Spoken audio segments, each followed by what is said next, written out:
Next.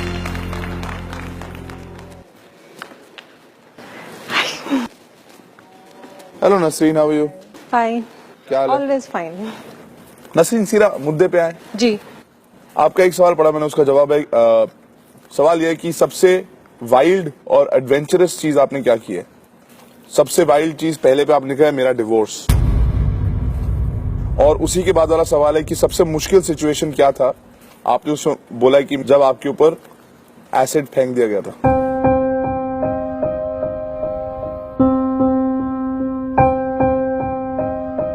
The fact that you are here smiling and always smiling, जो आपने बोला है, we are very proud of you. Thanks so much for showing people कि life doesn't stop there. पर अब उसको recognise करते हैं, हम रिस्पेक्ट करते हैं, पर अब रोडीज का ऑडिशन शुरू करेंगे। हाँ बिल्कुल। ठीक है? क्यों हुआ डिवोर्स? सीधी सी बात है कि हमारी बिल्कुल नहीं बनती थी। 10.5 साल रही हूँ मैं वहाँ पर, और 10.5 साल में ये हुआ था कि बहुत बार मैं अपने घर गई, मम्मी पापा से शिकायत की, तो अक्सर ऐसा होता था वो मुझे ही समझा के वापस भेज देते थे, और उसमें ये होता था कि उसका दिमाग और ऊपर हो जाता था। तो एक बार मुझे लास्ट का याद है कि मैंने अपने मम्मी पापा को आकर बोला था कि इसको समझाओ थोड़ा, मैं मेरी बच्चियां हैं, मैं उनके लिए कुछ करना चाहती हूँ, और ये कोई भी सामान मैं घर में लाती हूँ तो वो सेल कर देता, बेच देता है। तो मेरे पापा ने खुद ने मुझे ये बात बोली थी, और आज तक वो मेरे कानों में आवाज गूंजती है कि औरत की क्या औकात है, औरत तो पैरों की जूती है, आज ये बदल देगा दूसरी ले आएगा। कब से प्रॉब्लम शुरू हुई? स्टार्टिंग से ही थी। दरअसल मेरी जो बचपन से जो लाइफ चली है, जो रियल मम्मी पापा थे उन्होंने, छोटी सी मैं थी, मुझे याद भी नहीं है, गोद दे दिया। तो मेरे पापा ने बस गलती ये करी कि मम्मी की मर्जी से नहीं लिया, मुझे बाहर से ले लिया। और ये जो शादी हुई है वो भी मेरी माँ की ही वजह थी, वो चाहती थी कि मतलब मैं दूर जाऊं। तो मतलब उनको पता नहीं क्यों मुझसे कभी प्यार ही नहीं हुआ। अब आज तक इस बात का जवाब मुझे नहीं मिल पाता है कि ऐसा क्यों हुआ, बट मैं बहुत खुश हूँ, कोई प्रॉब्लम नहीं है। घर में कौन, आप किस किस के साथ रहते हैं? दरअसल जब मेरा ये अटैक हुआ था, सही लाइफ जो मैंने सफर किया है वो अटैक के बाद किया है। किसने किया? एक्स हस्बैंड ने, क्योंकि डाइवोर्स के पेपर पे मैंने दोनों बेटियां लिखवाई थी, क्योंकि मुझे दोनों चाहिए थी और मैं उन्हीं के लिए सब कुछ करना भी चाहती थी। वहां से सहारनपुर से आए थे वो बच्चों को लेकर, और एक जैम की बोतल, लग देखिए कि वो जैम भी मैंने उसी के लिए मंगाया था, उसी को खिलाया था, और उसी बोतल के अंदर वो एसिड डाल के लेकर आया था, जिसने मेरे ऊपर यहाँ डाला था, जिससे मैं पूरा, मेरा फेस, मेरे लिप्स सब खराब हो गया था यहाँ तक। नसरीन, यू नो, जस्ट कि बाकी लोग भी देखकर थोड़ा इंस्पायर हो आपकी स्टोरी से, वुड यू माइंड आप अपना थोड़ा सा जो बर्न है वो हमारी ऑडियंस को दिखाएं?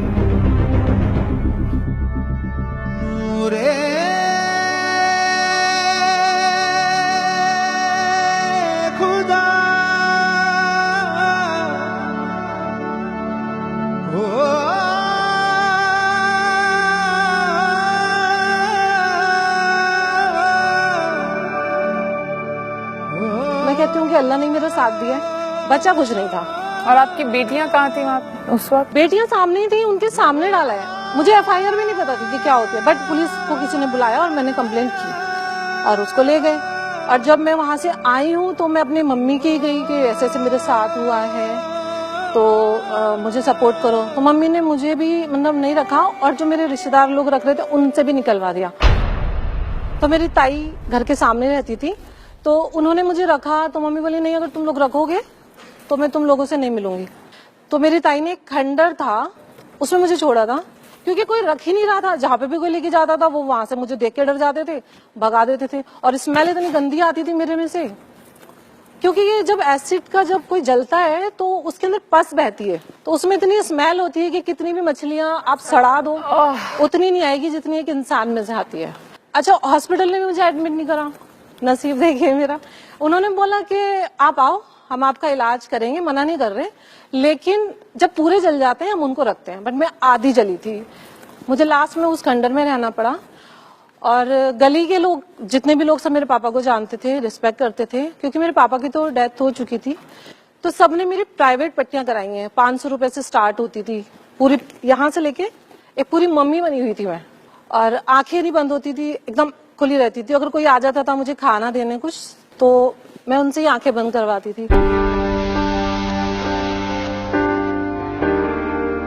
एक बार ऐसा हुआ था कि मैं बिस्तर नहीं था मेरे पास, मैं जमीन पे ही पड़ी थी, तो मैंने देखा मैं इतना था, मतलब बस पूरी वो बिस्तर पे ऐसे हो जाती थी।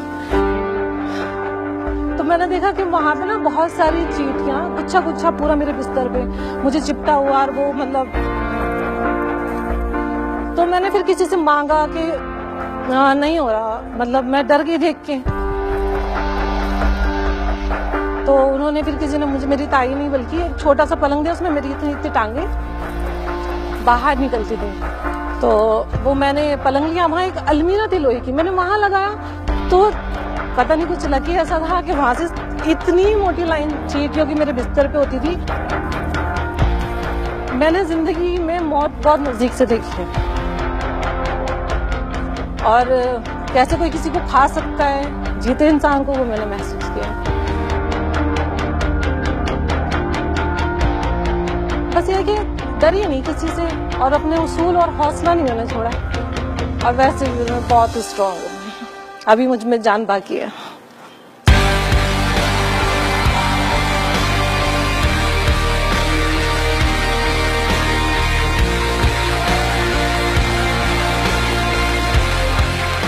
बहुत ज्यादा जान बाकी है।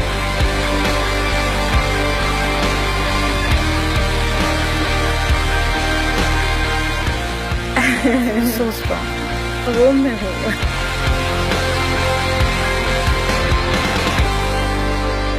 अरे यार, ना, मुझे अच्छा लगता है कोई सुनता है, उस टाइम में कोई सुनता ही नहीं था।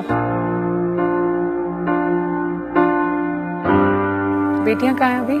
वो अपने पापा के पास हैं, और परेशान है थोड़ी, क्योंकि उन्होंने शादी कर ली। 2 महीने बाद में उसका जमानत भी हो गई थी, क्योंकि किसी ने मुझे नहीं देखा। 8 ऑपरेशन मैंने अकेली नहीं करवाए जा जाके, और 8 ऑपरेशन लास्ट में भी ये होता था कि मैं पहले तो पैसे लोगों से मांगती थी, फिर बेड ढूंढती थी हॉस्पिटल में, फिर वहां पर एडमिट होती थी, फिर वो ले जाते थे मुझे यमदूत की तरह और लाके फेंक के चले जाते थे। और लास्ट में डॉक्टर ने बोला कि आप साइन करो, आपको कुछ हो गया तो वो थोड़ा पीरियड मेरा ये था कि कोई बाहर खड़ा होकर दुआ भी नहीं करता था, और 8-8 10 घंटे का ऑपरेशन होता था। तो मैंने लास्ट डॉक्टर से कहा था, मैं डॉक्टर साहब मैं मुस्लिम हूँ, आप मुझे दफना देना बस।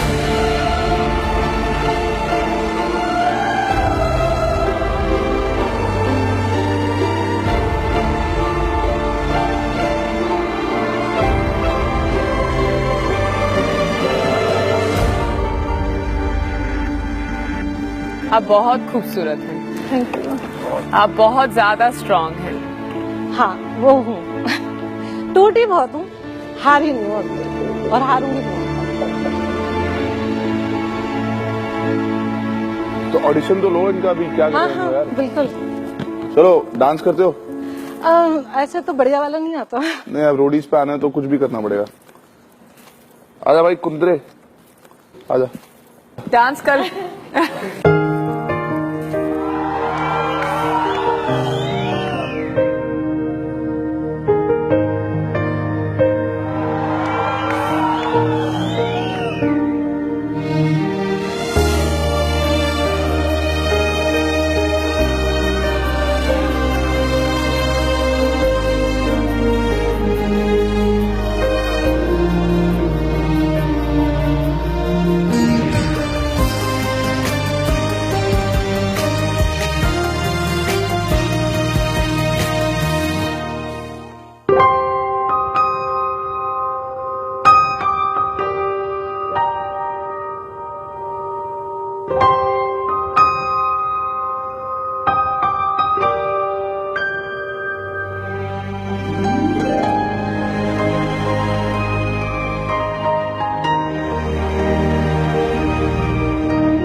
आप जितनी स्ट्रांग है उतनी शायद उतने हम लोग नहीं है स्ट्रांग यार। तुम हमारा ऑडिशन ले लो प्लीज। उधर बैठ जाओ, चलो। मेरी सीट पे बैठो, बैठो मेरी सीट पे। चलो आइए आइए प्लीज। आजा भाई कुंदरे। आओ आप बैठो। बैठिए आप प्लीज। Thank you.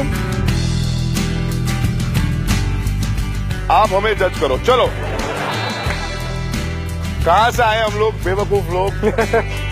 हम कौन होते हैं? चलो नेहा डांस कराती है सबसे, नेहा से डांस करा दो। Come on let's have some music, Neha will dance.